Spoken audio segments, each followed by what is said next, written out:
listeners, and welcome to another episode of Subscription Scaled. I'm your host, Nick Frederick. Our guest today is Joel Hughes, who is the CEO of Right Networks. Joel, welcome to the show. Thanks, Nick. Great to be here. Awesome. Well, I can't wait to dive in here today. We were just talking a second ago, and you're one of the guests who's got a little bit more experience under his belt in terms of his business and what he's learned about subscription over the years. So, really excited to dive into it today. But let's start at the beginning. Tell listeners about yourself and a little bit more about Right Networks. Sure, I'm happy to. I started as an engineer and worked, writing code a long time ago for a few years. Ended up starting a consulting business with some buddies from college, really in digital signal processing, sort of embedded software for satellite communications. So think I'm an old communications sort of, telephony networking guy.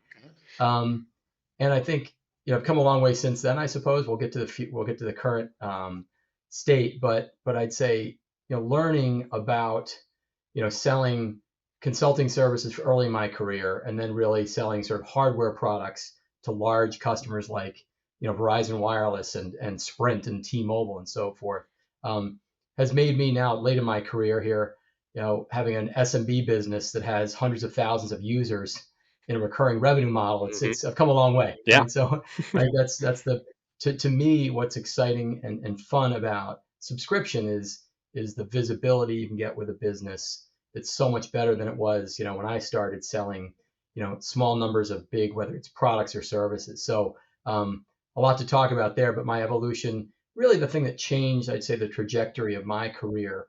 I did a bunch of startup companies in Boston, in mobile and in sort of telecom, next gen telecom, mostly hardware and hardware software companies.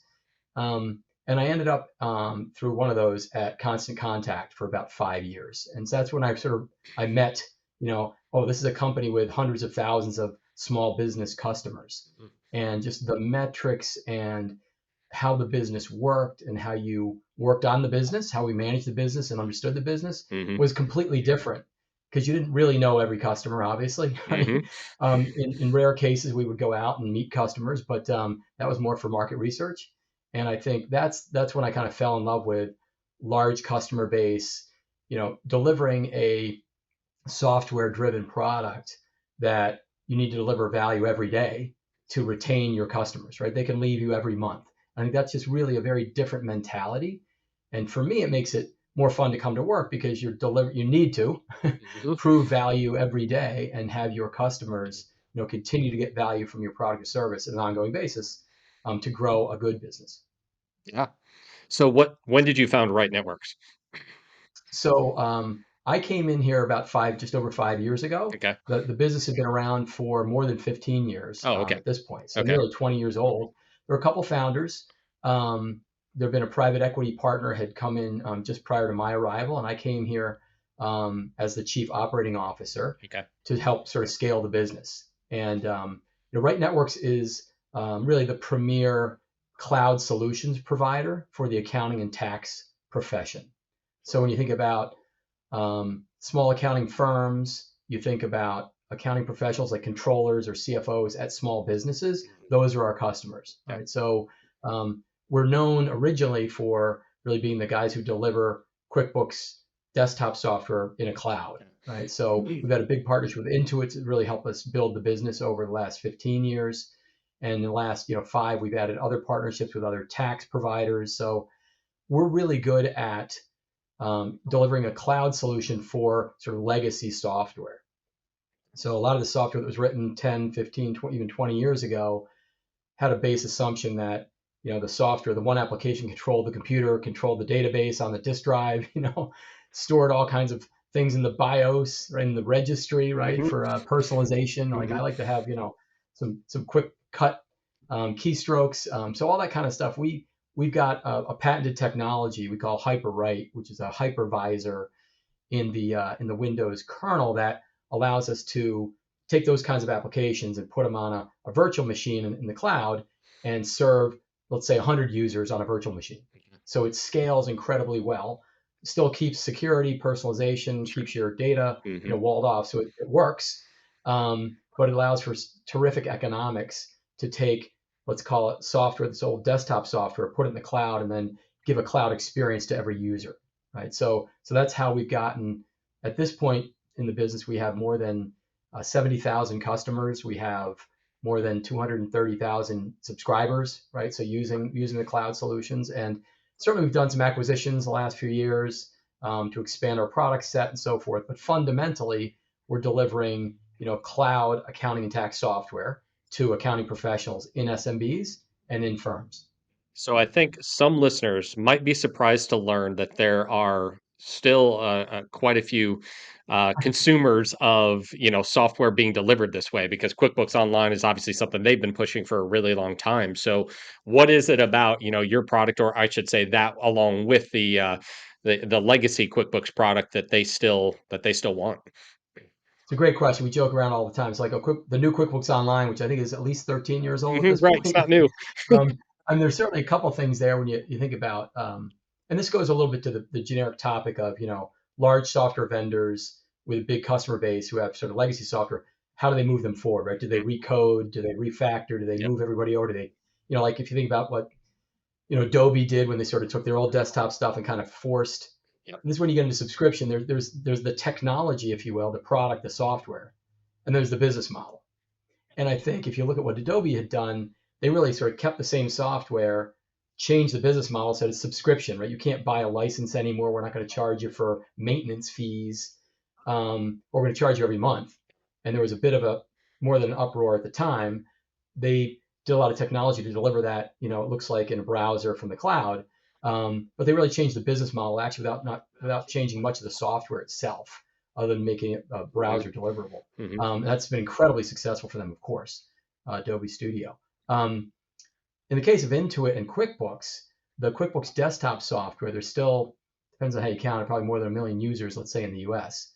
Um, it still has a bunch of functionality that doesn't exist yet in QuickBooks Online. And I think when Intuit came out with QuickBooks Online 10 plus years ago, they really targeted, at least initially, a bit of a different user, generally a smaller business, a lot of internet businesses in the rest of the world. So Intuit has incredible market share in the US, but they weren't as strong internationally. So they definitely went after smaller businesses, sort of the gig economy kind of stuff. Went for mobile first, better, let's say, integrations with your bank feeds and that kind of stuff to make it simple to use. hmm But they didn't have a lot of that. They don't have support for detailed inventory accounting. They don't have support for um, a bunch of reporting and things that are necessary for more complicated manufacturing businesses. So there's a combination of certain vertical industries sort of still stay with the old software for those reasons, for functionality reasons. And I think the other thing that happened was Intuit was incredibly successful, getting a lot, millions of new customers, both domestically but particularly internationally, with QuickBooks Online. They were sort of growing, they were maximizing their market share across both products, right? And they decided they never made a full push to say, hey, you have to migrate, you have to go from here to there. I think over the years and every year it becomes more, I'd say maybe urgent, but they, between their pricing of the different products and their support for them, they're certainly driving, migration over time for the people who are in industries where they could be served by the newer QuickBooks Online product and sort of trying to get them off, wean them off of the old QuickBooks desktop. But um, we still have a growing business there with them, right? So we're growing that customer base, not as quickly, but still double digits, within our base. We're growing other parts of our business faster, where we've got tax partnerships, and then we're doing a lot of things with our own new software, which has nothing to do with cloud hosting. But I think that functionality, non-equivalence, and then I would say there's some of that UI stuff, right? It's like, well, I'm used to using this product, and particularly getting into like the accounting and tax professionals who are in firms. They've got years of financials, they've got experience with certain reporting, they've done some customization for their clients, and they come to us to say, hey, can I just get basically all the benefits of the cloud without going to a cloud software product? I mean, as far as they're concerned, it is, right? So, Right. but they get to use the same old UI, UX functionality, but they can get security. We're backing it up for them. They can log into the cloud from different computers, et cetera, et cetera. So it's kind of, we're a step on the path from, using it literally on your desktop and having it on a machine underneath your desk to, well, get rid of that thing. I have to do the IT to support it. I mean, people that know QuickBooks, they come up with a new version every year. Sometimes it breaks things like, integrations. Mhm. We're really good at fixing that and supporting those people. We have a large, 24/7 US based call center. So people generally love our support because we're kind of all over these applications, Mhm. and we keep them running and keep their users happy. Um, but we are looking at creating sort of a migration factory to move people onto QuickBooks Online too. We're not sort of against QuickBooks Online. We're more than happy. We have bundles of applications where we integrate QuickBooks with third-party applications for inventory management, for payroll, for all kinds of things that, we provide value in integration of multiple apps in a bundle, Mhm. along with some great support, along with backups and security. So we're more than happy to move into the sort of modern SaaS era and still feel like we have a great business because we understand our customers' needs so well. Yeah. Well, I mean, that certainly fits a niche there because you gotta believe there's let's just say there's a lot of CPAs who've probably been doing it for a very long time, might be older, and very used to a certain desktop software that they are not real interested in, relearning it all over again or going somewhere else Absolutely. that you can deliver that. But at the same time, what we all want now is not to manage a server in a closet, right? To take advantage of Correct. the cloud and the security that goes along with that, the backups and disaster recovery and all that kind of good stuff that I think is all part of the value proposition that you guys are bringing to the table, right? Exactly. And I think that I'd say what's particularly now, I'd say security is just sort of vaulting to the top, Sure. and so many obviously malware and hacks. So that's a real issue that people are starting to finally take more seriously. And it's funny, like talking about accounting and tax. So we talked about accounting with QuickBooks. On the tax side, I mean, in that case, it's really embedded, right? So you've got tax software. If you're a tax advisor and you've been doing somebody's taxes for 10 years, you have to save them back at least 7 years. I mean, if you change your software program because it's different, how are you going to go back and, my guy might have to make an adjustment for 3 or 5 years ago, Mhm. for me this year, Yeah. right? When he's doing my taxes. So Yeah. it's almost, it's really sticky. It's very hard to change, right? It's just the switching costs are incredibly high. Training, independent of the cost of software, it's really disruption to your business, and your staff. So in particular on the tax side, that's really embedded and almost immovable. So Yeah. we've partnered with Intuit's tax group and with, for example, Drake Software. So Drake Software provides software for, tens of thousands of small accounting firms who do mostly tax work, and we're their partner for a cloud solution in a very similar way. And when we start to work with the software vendor, we can create really a seamless, customer experience. They can sell the software and say, hey, it's a subscription model now. Instead of selling you a license for good for 3 years or whatever it used to be, and maintenance, we'll do it monthly. It'll be delivered on the cloud. We'll onboard you with our partner Right Networks, and they're great at supporting accounting and tax professionals. Mhm. So that's the kind of, an example of, for us, in building a scaled subscription business. Um, the partnerships for customer acquisition are critical for us, Mhm. right? So we built a company that's good at partnering as the cloud delivery partner for software vendors. So in general, the business model is they have a customer base. They've been selling them software for years. They're moving their business model towards subscription, recurring revenue, if it wasn't already.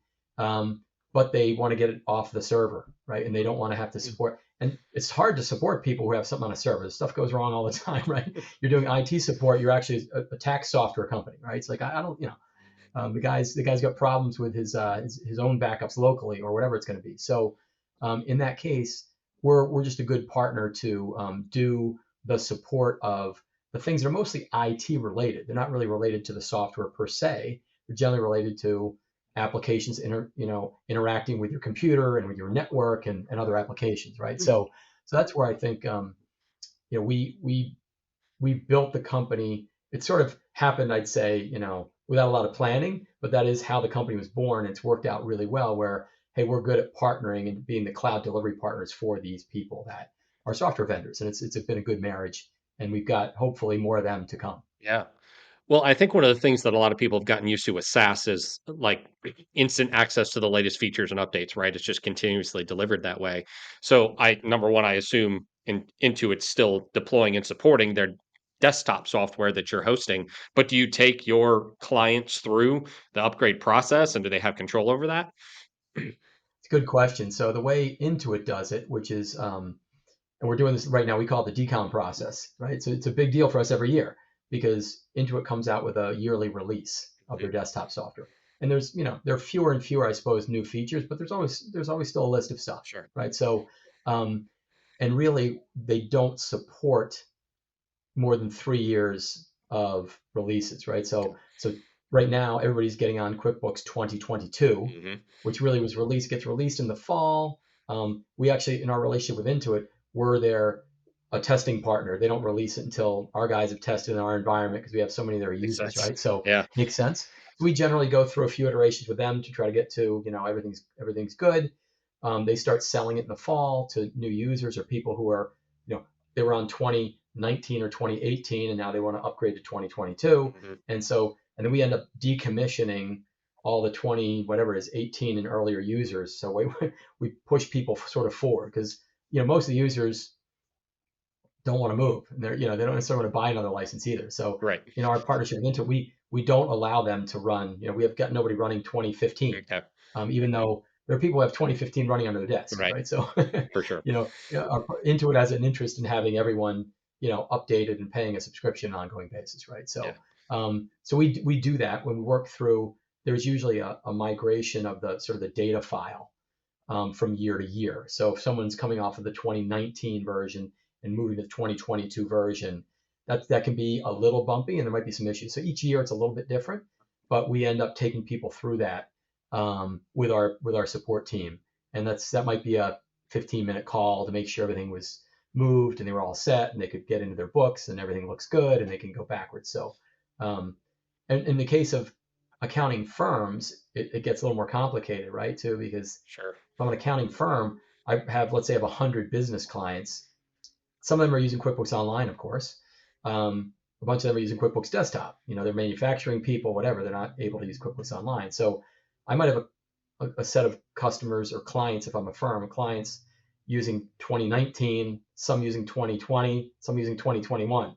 And you've got to sort of, know, right? So if I'm Right. an accountant, I'm working on, Rick's, a 2020 QuickBooks Desktop guy. I go, oh, geez, I gotta, I log into Right Network, so I gotta make sure I use the right version so I can go open the books. So, there and things like that go wrong, right? So people Yeah.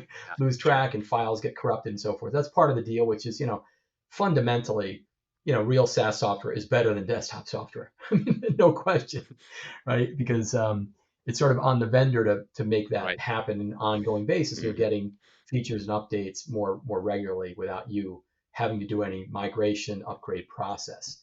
But in desktop software, there's still quite a bit of support in that happening, and it's ongoing. Man, hearing you talk through that story, I was thinking back to a previous life and upgrading QuickBooks or even TurboTax and those things. You'd have to import your files in, and sometimes they randomly would get corrupted, and you'd be pulling your hair out and trying to figure out what happened. Yeah, it's ugly. Yeah, right. Well, thank God for the most part, those days are behind us. Right, Um, right. but that's part of the services I'm sure they get with you guys is to help them through that, right? It's not just yeah, it's the server on your desk. Good luck with that. Um, Right, exactly.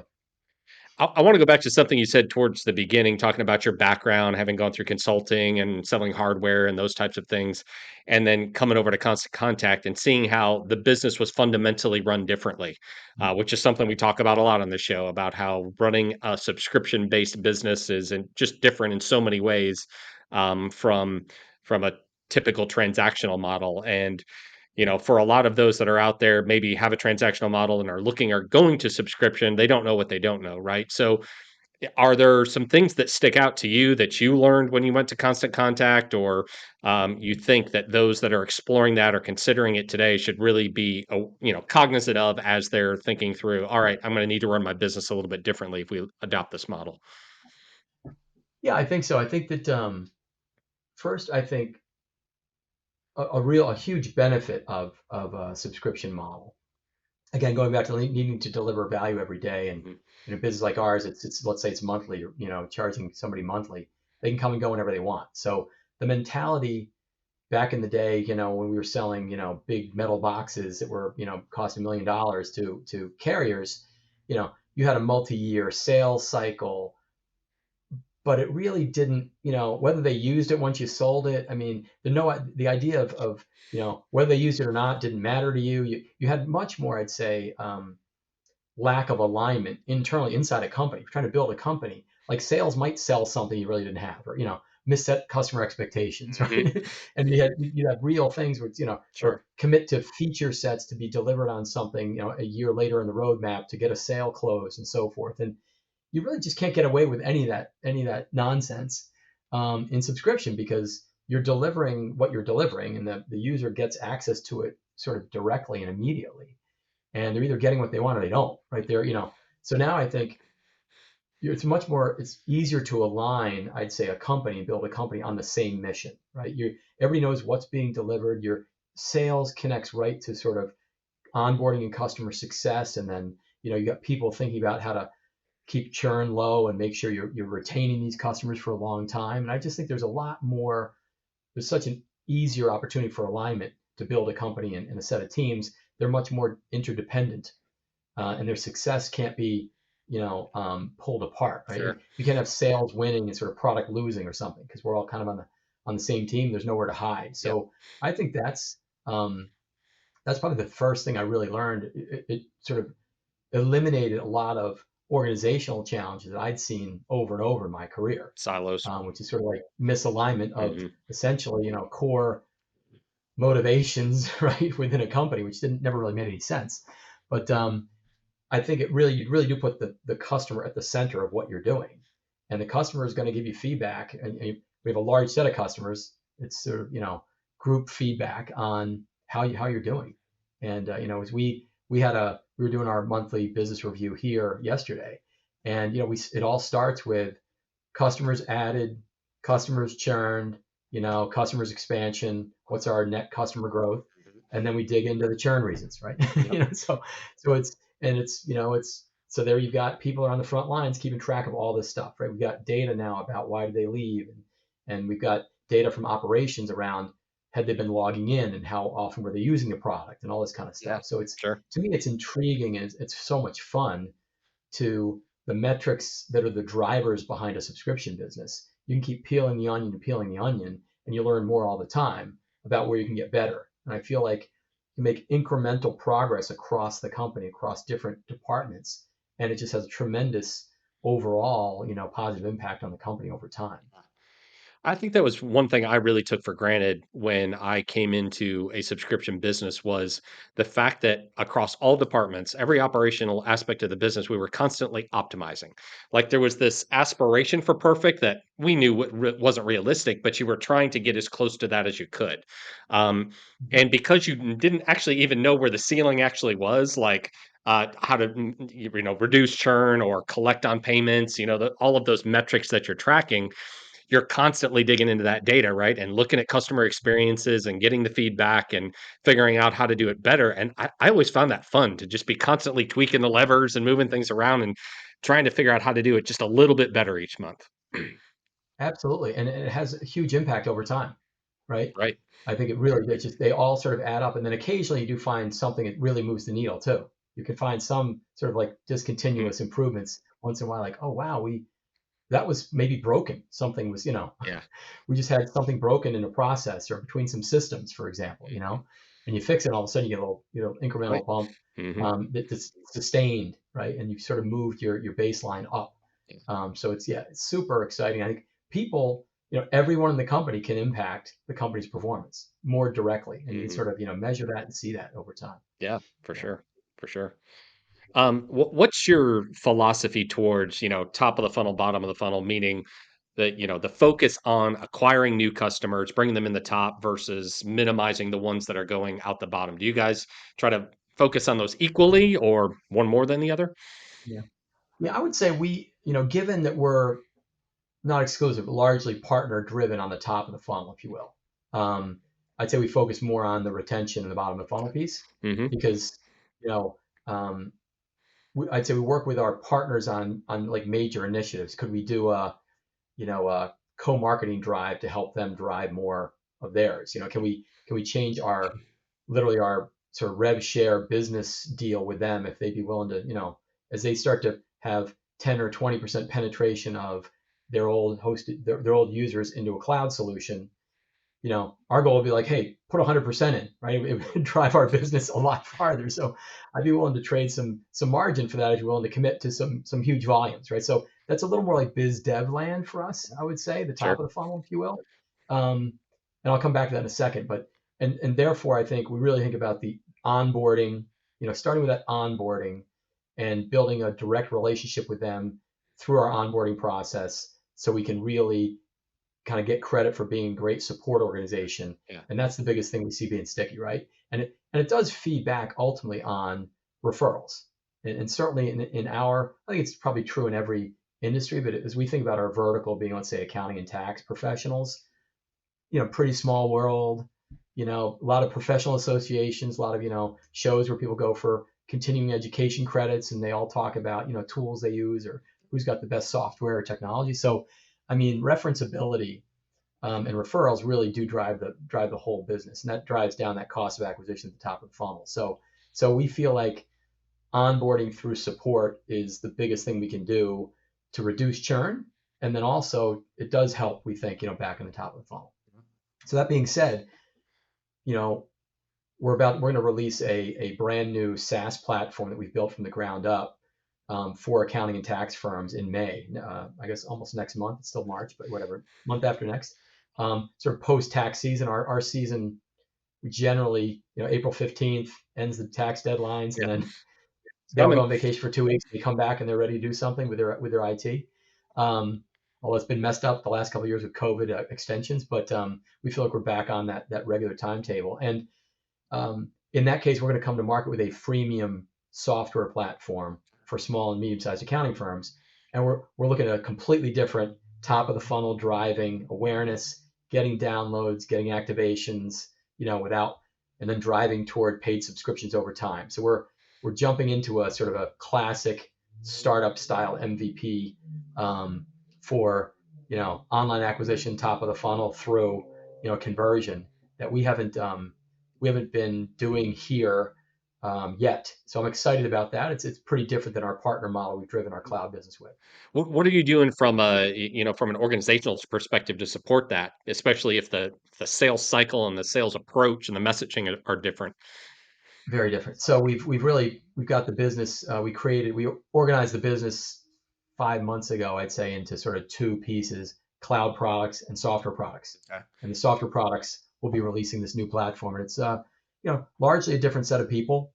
It's the same customer set, but the approach, how we, our product led, how we're using lean methods and sort of, run fast and break things on the software side is very different than the scaled cloud business where you have, hundreds of thousands of users that, need to be running 24/7. Mhm. So we've got some common leadership across those teams. We also have like general managers of each of the teams and so forth. So that's how we've done that. Was, we said, hey, this is going to be pretty different than what Yeah. we've been doing. Right. We can't just grow the teams we have with the approach we've taken to do that. So it'll be interesting to see. I'm super excited about that. I think we've got a bunch of great people in place who know how to do that. That's a little bit new for the broader Right networks.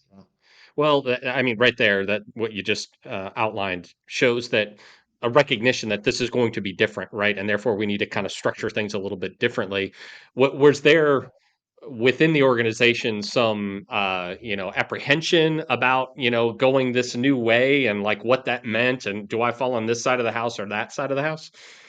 Definitely was looking to avoid the like old business, new Yeah, business, right, cash cow right. growth engine. Hmm. And I think luckily, I think it's not true, but so it's not just marketing. But I think we've made a number of acquisitions the last 2 years, probably 5 acquisitions, mostly small. So we laid out a strategy for this new platform. Um, we've done some acquisitions. We brought in some people that could help us accelerate that roadmap with some technology bits. And then we acquired, and some SaaS companies and verticals are starting to do this. So we took note and did something similar. We bought CPA Practice Advisor, which is like the number 2 magazine and website in the industry for Okay. us, right? So it's their readership is small and medium sized accounting firms, Okay. right? So hey, we're going after these accounting firms. We want to drive thought leadership.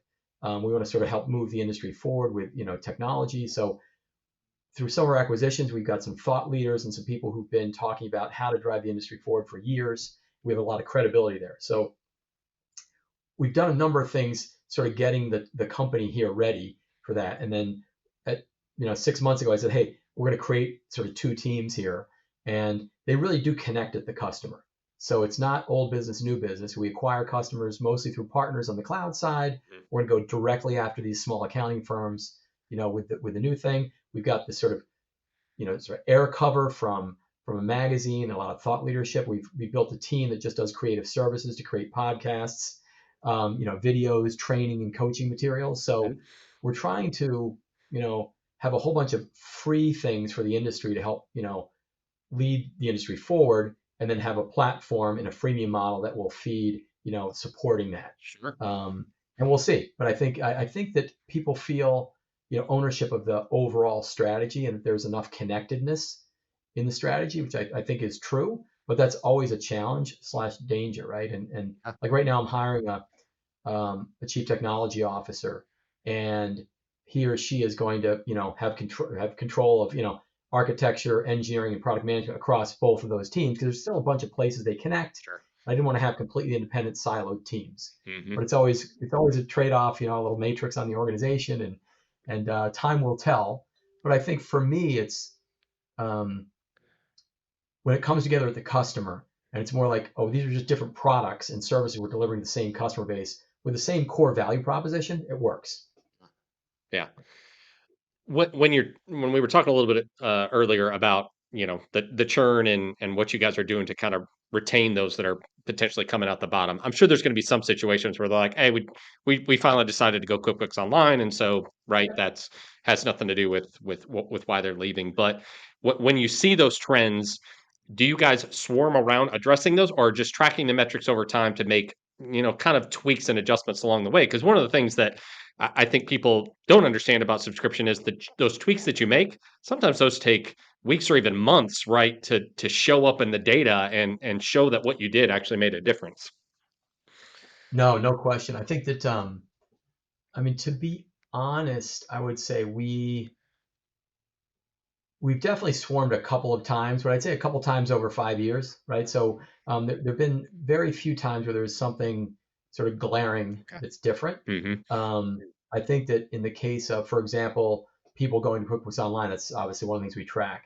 And our long-term solution there is, well, we're going to move them to a QuickBooks Online bundled solution that we deliver, right? So we can help them do that, Okay. and that'll become, it's the impetus to sort of create a migration and offering to do that from our standpoint.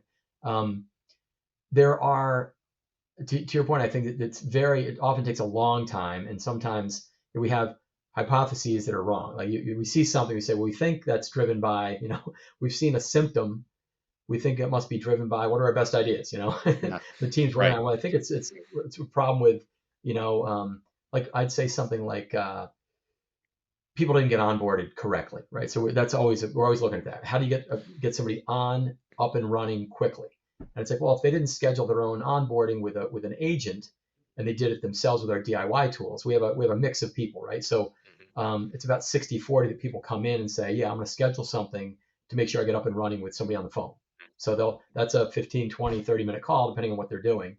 Um, the other 40% of the people we got a setup wizard, and they upload their files, and it just works, right? So we've always often looked at, well, what's the retention, between those two cohorts? Because maybe people that, is it just the person and their personality and their needs, or is it much better for us to do one and not the other? And then do we try to drive people and move their behavior? If they're going to be, they looks like they're stickier when we onboard them with a person, should we drive people to that? And yet, it costs us more money to onboard people, if we use a person. So those are the things that I would say we've often have a hypothesis, make some changes over a couple weeks, let's say, um, and then you got to let it play out for you. I'd say at least months. I mean, for us, I mean, just to try to see a change in that cohort. If we started doing a new test April this year, we should probably let it run for at least 3 months, to get the data to see if it really moved the needle that we expected, right? So Right. you got to be patient, I would Yeah. say, but that's where the gains Right. are worth it. Yeah. But it can be very scary too. What if it goes the other way, right? Yeah. Sometimes there are unintended consequences from that, and you say, well, that fixed this problem. It squeezed the balloon and it went over there, right? Right. Right. So it's it's hard, and that's where I think having a mentality that you're always going to be doing that because that's just part of how the business needs to evolve, and even your customers will evolve, right? You Hmm. can go through a Hmm. business like ours, like let's say typical sort of adoption curve, right? Early on, we had, I'm sure, the early adopters who said, hey, I got to have cloud hosted applications. Now we're getting probably to the laggards who are still clutching to their servers under their desk, Yeah. right? They think that's secure. So you know, the customers might change over time also. So it's hard to tease that apart sometimes. But Yeah. I think having a team that's curious and is expecting to be tweaking things because they think they can make things better all the time is the best approach. Yeah. Well, I think again, this is one of those things that really stands out as different between a transactional business and a recurring one like this is, you can run a campaign and move more widgets overnight, if that's what you want to do, and very quickly measure those results and adjust from there. And I think this permeates culture right now, where everybody wants things right now and they want to see the results right away. But with subscription, you got to have some faith that you're doing the right thing, right? Or believe that what I'm doing now is going to move the needle. Number one, it's worth the time and effort to address it, and then watch it play out, and then continue to adjust. Right? It takes discipline and patience, as you said. Yeah, yeah. Yeah, I think that it makes me think of, from when you just said that, it made me think too of, there's so many subscription businesses now, obviously, and I think one of the things that some of the most modern ones, like I'm a pet plate subscriber, which is food for my dog. Yep. Like I think they kill it. I don't know if you think Hmm. about that, but it's like Yeah. part of it becomes an ongoing experience. I'm getting the food every whatever it is, 3 weeks, Hmm. but they've made it so easy. Whenever they communicate with me, they've made it easy for me to feel like, I don't know, I'm getting value and I have control. Like it's really, so there's a relationship that's built. Part of it is the service delivery per se, but a part of it's the communications. How you communicate, and feeling that there's some, for us in the accounting and tax profession, it's having them feel like we understand their needs, right? We understand their calendar. They're really busy right now because they're doing taxes. We don't bother them with other stuff. It's Hmm. part of it's just like, yeah, it's like having a friend who knows, how to interact with you based on, some history and some shared, sort of common knowledge. So Hmm. I think that's very different than transactional too, right? Because literally transactional is just trying to, if I want whatever toothpaste from Amazon, that's great. But it's not necessarily a relationship, and I don't expect anything from that sort of vendor other than just the delivery. And I think it's different when you're in a subscription model, and that's where you can build hopefully relationships that make it stickier. And that's a consideration as we think about how to retain these customers. 100%.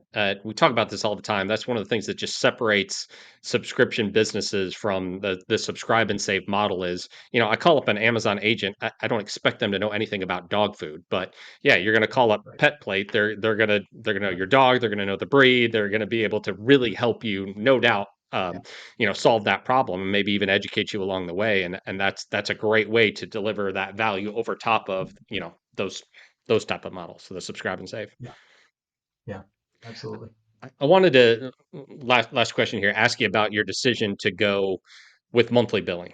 I think a lot of software out there is delivered, especially desktop software and those types of things are delivered on an annual basis. With QuickBooks Right. upgrading theirs every year, you're kind of giving your customers an opportunity to leave whenever they want or upgrade whenever they want or move over to another package. So, what's your thought process behind that? Because I think, there's this mentality, no, let's lock them into a 1 year, 2 year, 3 year contract. So, yeah, talk through that. Yeah. It's a great question, and we talk about this all the time. So right now we're trying to implement some annual billing. Okay. so so I would say that, where did it come from? It came originally from, I think, early on, 15 plus years ago, just um, and this is before Intuit or any of these other software vendors were doing monthly billing, right? They've all generally moved to monthly subscriptions at this Mhm. point. Although it's, if you pay annually, you get 20% Discount. off, right? That's kind of like, it's basically a That's the discount standard for now. for cash flow. Yep. So that's where everybody's ended up. But I'd say back once upon a time, we were selling this sort of cloud hosting service, and it was just, I think it was not realistic to ask for an annual fee. Yeah. It was like too much money. Hmm. The view was, wow, these small businesses can't afford that. Whether that was true or not, I don't know. Um, and I think we built early on that monthly billing view, and that was not in sync with the software vendors. Intuit's selling a 3-year box license back then, and they'd call say, "Here's my license key," and we put that in and put their stuff in the cloud. So we were out of sync with that. And we're billing them monthly for hosting, cloud hosting, but they were paying every 3 years for license. I'd say that's sort of now normalized, where Intuit and most others have gone to like a monthly billing, maybe with an annual payment to save dollars. So specifically, we're doing some partnerships with some other third-party software vendors who we can deliver into our customers through our cloud solutions as well, Hmm. and they have annual models. So we're looking to sort of resell, some annual subscriptions. So we're making some changes to our billing system right now, so we can do annual or annual or monthly. Yeah. And I'd also say, in part of our business, in our Cloud Premier business, where we do fully outsourced IT, where we do endpoint management and firewall management, as well as cloud application delivery to accounting firms. It's a pretty big part of our business. We call it Cloud Premier. In that case, we do have multi-year contracts, because the customers, in fact, they literally move all of their IT to us. Hmm. We are their IT department. And that means, we talk about it for a long time. That's a longer sales Right. cycle. And when we Hmm. cut them over on a weekend, it takes 3 days, and all of a sudden they're logging into our portal, and that's everything they got, right? So they want to make sure that we're going to be there for a few years. Right. So we have a few different models within the company, more based on, now I think, customer needs, and to some extent some partnerships that are now driving. We got to be able to support monthly. I think annual with discount, and multi-year in the case where it's more of a contracted agreement. Subscription for a lot of users with big dollars, but they want to have a commitment, because it's kind of like a lift and shift, and it's a real big outsource for them. Yeah. So they're looking for as much um, support as we can give them, not just because we're trying to sort of lock them into a long contract. Yeah, yeah. Well, I think that's a good way to look at it, even from the client's perspective too, right? Is they're, Right. especially with those IT managed services, right? We're putting a lot in your hands, and we're going to go Yeah. through probably a fairly extensive vetting process and make sure that you're the right partner for us. But once we make that decision, like, nobody wants to do that and make a change 1 year later, right? Yeah. This We're is a getting long married. term decision. Yeah, Yeah. exactly. Right. Cool. Well, Joel, I've really enjoyed the conversation today, and loved learning more about the business. For any of the listeners who want to learn more about Right Networks, or maybe even ask you a question based upon something they heard today, where can they go? Sure. So we're certainly at www.rightnetworks.com. I'd say you can also check out our RootWorks subsidiary at rootworks.com, RootWorks. Really focused on education coaching for the accounting industry. And I'm just J Hughes at rightnetworks.com from an email standpoint. So happy to follow up. I've definitely enjoyed it. I appreciate the invitation, and hopefully we'll be able to catch up again down the road. Yeah, awesome. Well, thanks so much, Joel. Really appreciate the time today. All right, Nick, thank you.